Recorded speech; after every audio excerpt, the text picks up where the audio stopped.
Good evening. I want to explore the relation of the murders of Roman Polanski's friends, wife, and unborn baby with Polanski's creating an extraordinary film version of William Shakespeare's 1609 play Macbeth just 2 years after the murder.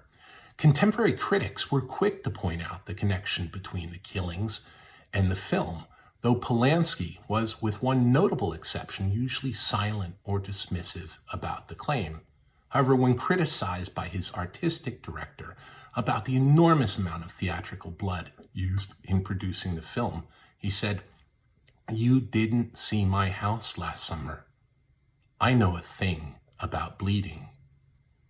No one explored the connection much between the crime and the film in details, but now, with the perspective of 50 years, we can view almost every single directorial decision as an exploration of what happened that awful night in August.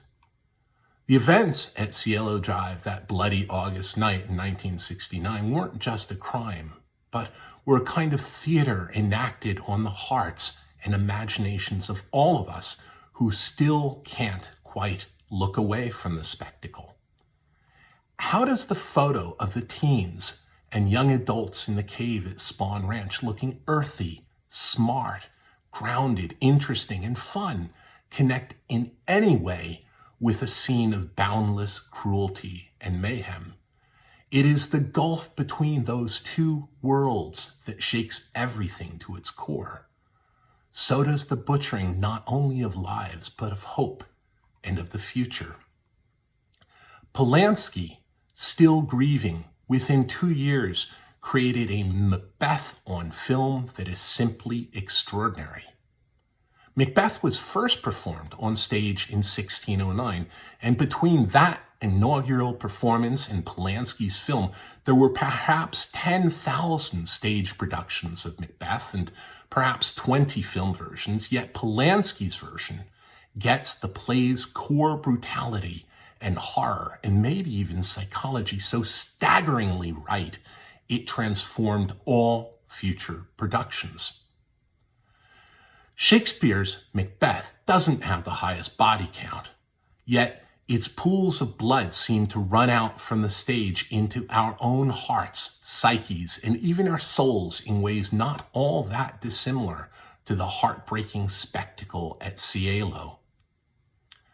Astonishingly, centuries before the disciplined study of psychopathy or sociopathy, or what the most current DSM labels antisocial personality disorder, Shakespeare presents an image of evil every bit as compelling and probing as that as Robert Hare, inventor of the psychopathy checklist, or the brilliant author of The Anatomy of Evil and The New Evil, Dr. Michael Stone. Or the vast hordes of criminologists trying to understand sociopathy and cluster B and people addicted to creating loss and mayhem in those around them. But Shakespeare was always right there, and right there first, exploring not only evil, but the way we become evil. Its etiology, if you will. The exploration never gets better than in Macbeth. Come, you spirits that tend on mortal thoughts, unsex me here and fill me from the crown top full of direst cruelty. Make thick my blood and stop up the access and passage to remorse. We literally see the dismantling of conscience for the sake of gain, see the freezing up of empathy, the substitution of gall instead of the milk of human kindness, the will to evil, the volitional embracing of every cluster B effect. But it's the core of the play that is even more philosophical than this. Like Manson's constant verbal variations on the theme that the real isn't really real at all, and that values are just some weird imposition, and that nothing in the end is good or bad, and ultimately nothing is really real, and no sense makes sense.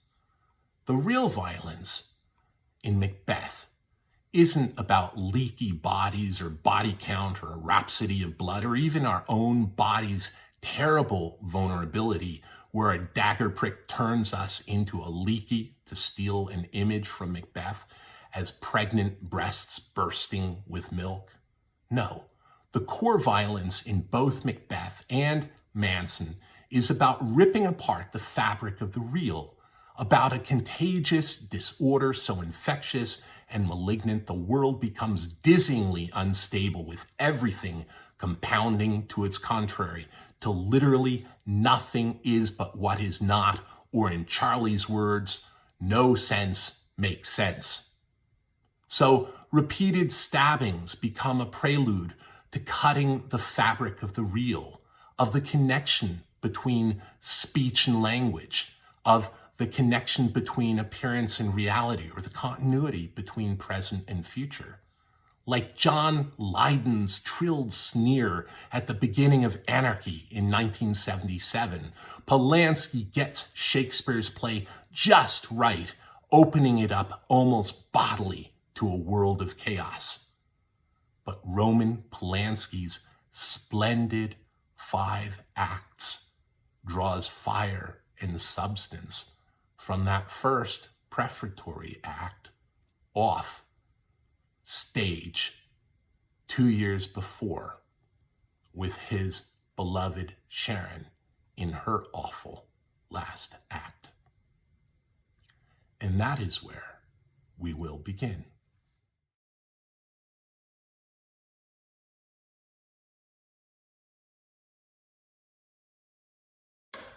Every time I watch Roman Polanski's 1971 film adaptation of Shakespeare's 1609 tragedy Macbeth, I think of 2 photographs. One photograph from August 1969 shows Sharon Tate beautifully pregnant, radiant, and looking out over the valley. Actually, it's from a fascinating sequence of photos taken by Jay Sebring and Wojtek Frykowski and Sharon Tate as they were palling around in the backyard. Now, the novelist Michael Hare has called 1968 the year so hot it shorted out the decade, really shorted out the 60s. Sharon Tate had taken Tet and the murder of Martin Luther King the year before very much to heart, but it was the murder of Robert Kennedy the same year that was devastating. She and Roman had attended a fundraising dinner with Kennedy the day before he was assassinated. But now it was 1969, and things were turning a corner with the maelstrom hopefully behind her. Beautifully pregnant, radiant, looking like Madonnan child with her gaze out towards the valley, and a fabulous film career still in front of her, and that child in her womb with brilliantly artistic genes on both sides might well grow up to change the world. The second photo is almost impossible to discuss. Taken not many days later, it is of Polanski kneeling close to his front door with the word pig written large in his wife's blood. He had just lost close friends, his wife, and his child. Nietzsche once defined the sublime as the artistic conquest of the horrible. Good artists seem to understand this directly. Polanski did not shut down, like Macbeth in Shakespeare's play, whose family is also savagely slaughtered in a gory home invasion while he was conspicuously absent from his home. Polanski would fight, but also feel it like a man. Polanski was already extraordinarily well versed in the language of loss and suffering and trauma and evil and worlds out of joint long before Cielo. He had half drowned in a hell broth of horrors of Poland and Eastern Europe during and just after World War II, seeing things that no child should ever see.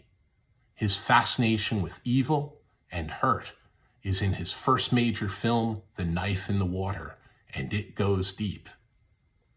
In his fabulously horrific Rosemary's Baby, Polanski never allows the viewer any certainty about whether Rosemary's suffering is over a malevolent, satanic coven occupying her apartment building, wanting her child as their own, or rather her own prepartum depression at a less than ideal marriage and the sheer, all too human strangeness of the other residences.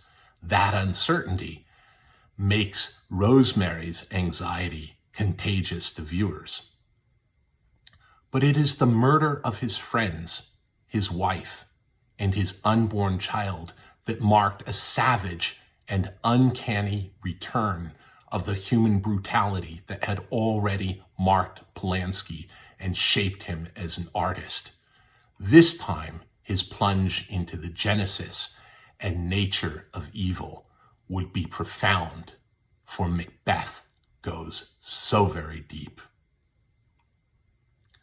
The raven himself is hoarse that croaks the fatal entrance of Duncan under my battlements. What is amazing is that Polanski chose a play that delves deep not just into the nature of evil, but how we become evil. The most recent DSM, the DSM-5, lumps psychopathy and sociopathy under antisocial personality disorder. And not only does Macbeth have it, but we watch the etiology or development of that capacity for evil in Macbeth close up. To back up just a bit, one of the reasons the Manson family exists as a kind of permanent myth in our culture can be thought of in terms of the mystery of how a bunch of kids looking for a better life and a bit of transcendence found it for a while, then descended into such a maelstrom.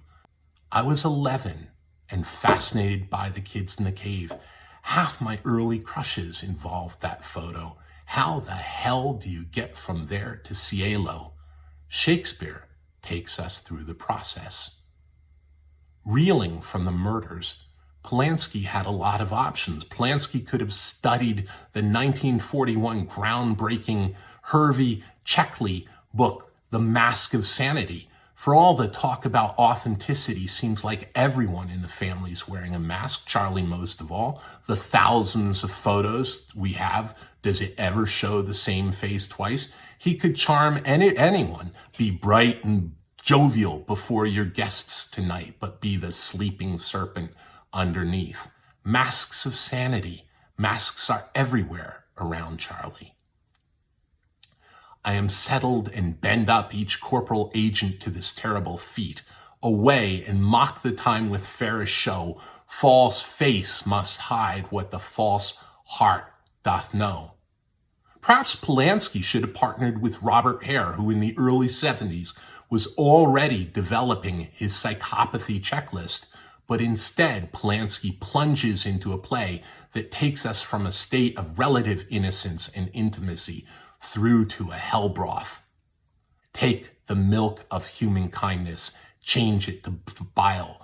Be bright and jovial among your friends tonight, but be the serpent underneath. The Hare scale measures superficial glibness and charm. Charlie could charm cars out of beggars and mountains of Zuzus from the candy man. And egocentricity, that's another big factor in the Hare scale. I am your father. I am God. I am Christ. I am you. I am everything. Hare scale measures for being prone to boredom. Charlie and Macbeth. Listen, those of you who have watched Scorsese's Goodfellas remember the ramping up of pace and drug-induced frenzy of paranoia just before the arrests? Tex and Susan did meth before Cielo. Everyone was doing drugs, some of them impure. The pace of violence escalates crazily, just like in Macbeth. Lots of Papa, Gary Hinman, all of those at Cielo, and then Waverly. We have a mass acceleration towards mayhem. And then pathological lying is also on the thing. Macbeth and Manson, conning, lack of sincerity. And then there's sexual promiscuity on the Hare checklist. Your wives, your daughters, your matrons, and your maids could not fill up the cistern of my lust. There is no bottom, none to my voluptuousness, we read in Macbeth. And Manson and Macbeth would be hair-scale flunkies, cluster B hellhounds. But unless deliberately feigning crazy or, in Clem's case, stupid, they sure wore the mask of sanity when it suited their ends. But everywhere, the false face.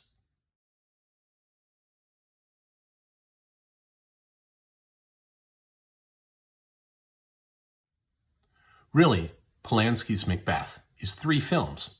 It's a gore film, and it's a tragedy film, and it's very much a horror film. Let's look at gore for a second. I think of the Tate Polanski housekeeper, Winifred Chapman, arriving for work on the morning after the August slaughter and finding a scene of unimaginable butchery, and shocked, as was every observer, by the pools of blood and blood-drenched bodies running out of the house, screaming so loud neighbors could hear her screaming, "Murder! Death! Bodies! Blood!" It feels like something out of a horror film or B-movie, or really the line could be right out of Shakespeare's Macbeth. And indeed, Macduff, "Oh, horror, horror, tongue nor heart cannot conceive nor name thee." What's the matter? Confusion now hath made his masterpiece. Blood will have blood. Macbeth is a feast of blood. The poet Geoffrey Hill wrote, "By blood we live, by blood we die. There is no bloodless myth will hold." And indeed, the bloodline that keeps us bound to the past and our lifeblood and the terrible permeability and vulnerability of skin make blood itself take on something of a mythic or primal or deeply psychological quality. I think of Winifred encountering with horror the crime scene. Blood, blood, blood, blood everywhere. And the word blood or bloody appears 36 times in Macbeth.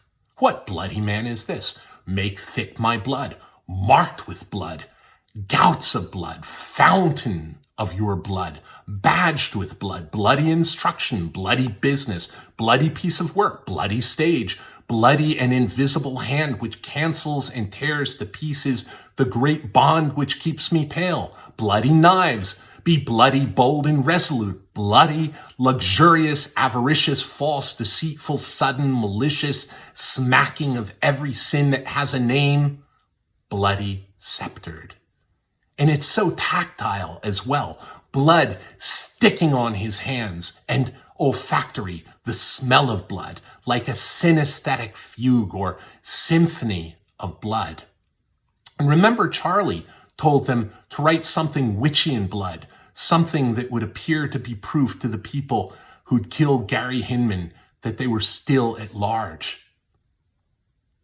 And remember how Tex and Patricia Krenwinkel and Linda Kasabian and Susan Atkins stopped to wash their blood off their hands and bodies at the home of Rudolph Weber and his wife. After a few miles, Tex steered off Benedict Canyon into Portola Drive, a residential side street. He parked by the curve of 9870, where a hose stretched out into the yard, and turned on the water tap. And Tex and he and Susan cluster right around the hose, splashing water on their hands and faces to wrench away splatters of blood. But even when they got home, they couldn't get all the blood off. And the theme in Macbeth of frantically washing your hands and being unable. What, will these hands ne'er be clean? Lady Macbeth's frantic washing of her hands for 15 minutes at a stretch. And then there's Macbeth's great image. Whence is that knocking? How is it with me when every noise appalls me? What hands are here? Ha! They pluck out mine eyes. Will all great Neptune's ocean wash away this blood clean from my hand? No, this my hand will rather the multitudinous seas incarnadine, making the green one red. Washing the blood from one's hands. What, will these hands never be clean? You didn't see my house last summer. I know a thing about bleeding.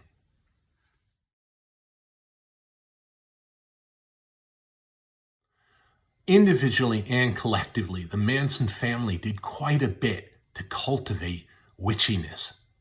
The very first line of the play, "When shall we three meet again in thunder, lightning, or in rain?" calls to mind Susan, Linda Kasabian, and Patricia Krenwinkel, and the bizarre Manson antics both inside and outside the theater. The demarcation line between the world of the witches and the Mansons and the witches and the Macbeths are always blurry and characterized by a terrible fluidity. Mandrake Root, Satanic Theater with Anton LaVey, the infamous Book of the Dead and the Witches of Mendocino, and Charlie himself saying when it counted most, "Do something witchy," Linda Kasabian's witch nickname. There is distinctive witchiness too in the courtroom antics and private language.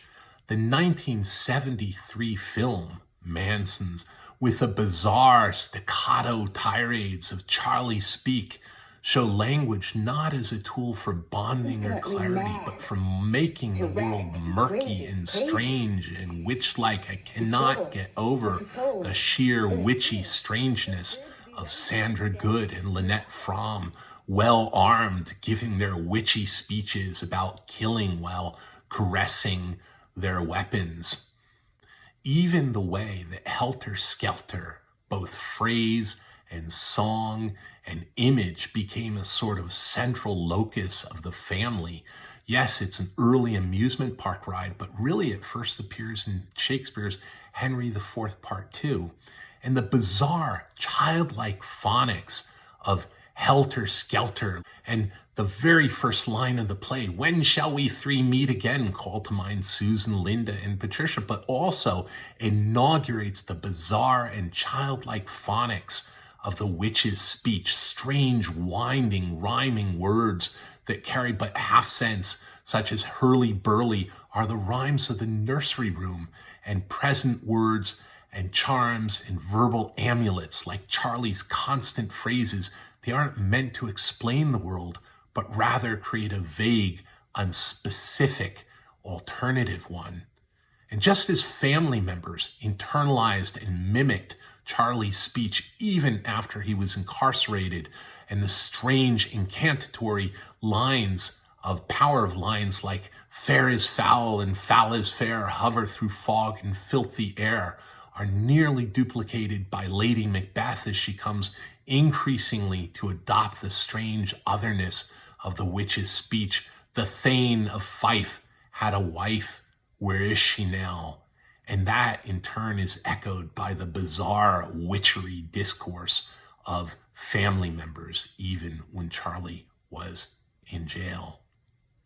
And then there's this growing sense of apocalypticism, both in Macbeth the play and in what happened among the Manson family, where finally nothing is but is not, and no sense makes sense. Polanski began his film version with "fair is foul and foul is fair" chanted by the witches at the end of the first scene. It introduces a kind of Manson-like anti-logic.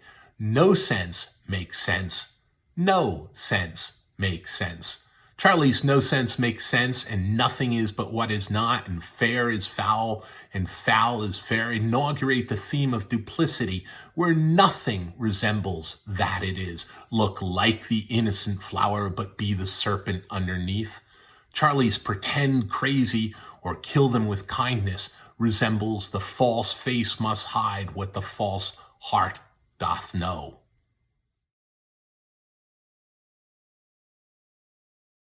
But I choose to look at that as a sort of tug of war between Eros and Thanatos, life-affirming energies, erotic energies, and some sort of death energy. And so many people have looked at Manson and diagnosed this sort of spiral towards embracing the thanatic. First you have the gardener, and then you have the preacher, ultimately, of death. So there is a sense of Thanatos rising all over the narratives and realities of the family. And there is a sense of Thanatos rising everywhere in Macbeth, where it heads towards this sort of culmination, explosion of death energies and mayhem energies.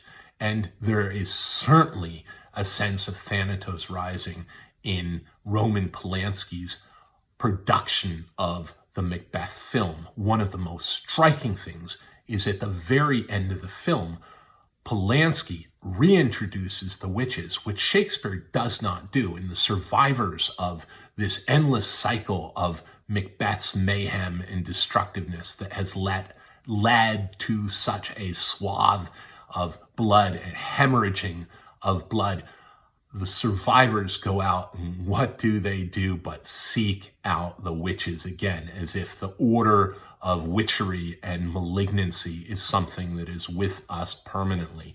And in that context, I think about this, that Cielo Drive and the Holocaust of Cielo Drive happened almost at the same time as the greatest technological triumph of the 20th century. Men walking on the moon. And what should be a cause for enormous celebration was, in the voice of Jim Morrison, an occasion to talk about evil walking on the moon. I mention Jim Morrison because so many of the Manson events, in my mind, sort of have a soundtrack, not of the Beatles, but of Morrison, especially the creepy crawl and his snake dance. But Morrison understood that thanatic power and the poetic power of it and made enormous capital of it in ways that the Manson family weren't always able to do. But at any rate, there's this tug in the play and tug in the Manson family, and certainly tug in Polanski's production between Eros and Thanatos, everywhere rising. And it feeds a kind of apocalypticism. That kind of death energy, I think, comes to a fruition in the butchery of Macbeth and the butchery of Roman Polanski's splendid film version of the play.